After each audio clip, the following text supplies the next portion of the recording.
প্রধানমন্ত্রী বাংলার 100 দিনের কাজ 3.5 বছর বন্ধ করে রেখেছে, গরিব মানুষের কাজ।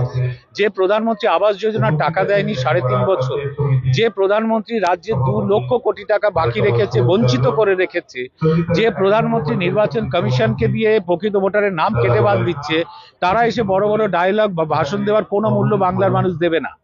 ফলে বাংলার মানুষ এই 26 নির্বাচনে বিজেপিকে একবার সমুচিত জবাব দেবে এবং শিকড় সমেতে পশ্চিমবঙ্গ থেকে বিজেপিকে উৎখাত করবে বাংলার মানুষ। মমতা বন্দ্যোপাধ্যায় 250-র উপরে আসন নিয়ে এবার পাওয়ারে আসবে এবং আরো ভোট সমর্থন, ভোটের পার্সেন্টেজ তৃণমূলের বাড়বে, সমর্থন বাড়বে। না না, এ তো সিপিএম শূন্য ছিল, শূন্যই থাকবে, আইএসএফ এবার শূন্য হয়ে যাবে, বিজেপি 30-এ নেমে যাবে। কংগ্রেস যাই না, এরা কেউ কিচ্ছু পাবে না।